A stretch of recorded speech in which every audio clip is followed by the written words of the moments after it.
Ganito yung gawin nyo guys pag naunahan kayo sa lane ng Leslie. Mag-chill muna at bawian sa late game. Pero dito sa part na to guys, pinilit ko na siyang pitasin. Kasi kanina pa ako inawalang hiya nito. Naunahan niya rin kasi akong malamangan. Kung napansin nyo dito guys, nasumugod na lang ako dito sa base nila. Ginawa ko yun para wala na silang gold na makuha sa akin. Pero dito sa early game guys, ay nilugay niya talaga ako. Naplikiran niya pa ako dun. Kaya ang mangyayari dito ay makukuha niya yung first blood. Ang galing na itong Leslie na tumang lugi sa lane. Basagin niya pa ako dito ng Torre agad. Pero tignan natin sa late game kung makakapalag pa to. Mas mabilis attack speed natin dyan. Pag nadikitan niya ay wala na. Pero hindi niya talaga ako tinitigilan dito. Kaya ang mangyayari ay mapipitas na naman tayo. Grabe talaga tong Leslie na to. Ayaw ako tigilan. Kaya dito na ako masisiro to. Kaya dito pa lang sa part na to guys ay gigil na ako. Kaya nga sinugod ko na siya dito kahit marami pa siyang kakampi. Pagpitas ko sa kanya dito ay nag-out na agad ako. Wala na rin akong taas dito kaya ang ginawa ko ay nagpapitas na ako dito sa Torre nila. Tipi-tipi pa nga dito yung Kadya. Akala siguro nito ay may makukuha silang gold sa akin. Good trade yun. At dahil nga dun medyo nagka-item na ako. At sinugod ko nga ulit dito si Leslie. Wala kasi talagang palagyan si Leslie guys pag naunahan nyo at nadikitan nyo. Kaya kung makikita nyo dito hindi na siya nakapalagpa. Bumasag din agad ako dito ng Torre.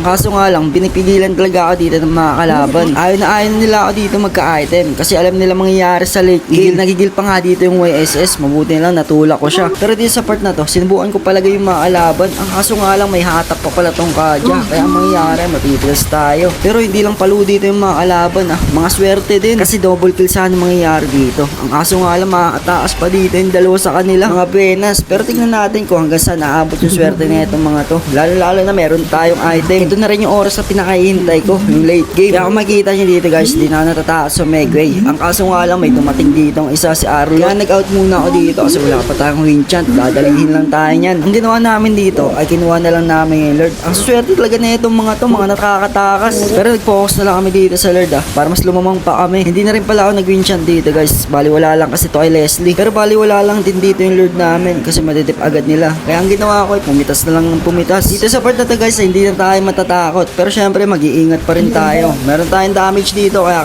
kaya natin sabay ang mga yan. Kaya nga unti-unti na tayo nakabawi dito. Kanina 0-2 lang tayo. Pero ngayon di na natin papasabayin to si Leslie. Kaya nga ang ginawa ko ay pinitas ko na siya agad. Montes pa nga sila dito. Alam naman nila wala silang retry. Akala siguro nito ay makakaagaw pa. Dahil nga nakuha namin dito yung Lord. Ang ginawa ko inisa-isa ko na dito yung mga kalaban. Tataas pa nga sana dito yung mage. Kaya sinabat ko na agad. Dito na nga kami nakabawi ng tuluyan. At di na nakasabay dito yung mga kalaban. Basta guys, ay lang gawin nyo sa early. Pag kinawawa agad kayo ng katapat nyo. Umiwas muna sa clash. At pag nagka-item na, doon natin sila sabayan. Kasi si Moskov guys, lumalabas kasi yung lakas niyan sa late game talaga. Sa early, medyo hindi pa yung malakas. Katulad nga kung mapapansin nyo dito guys, sobrang bilis ko lang din nakabawi. Kanina 0-2 lang ako. Pero ngayon wala na. Di na makasabay dito yung mga kalaban. Kaya dito na nilak yung Torre. Nice game dito sa mga kalaban ko at manakakampi. Basta yun lagi nyong gawin. Pag nilugi kayo sa early, mag-play safe na muna at bawian sa late game.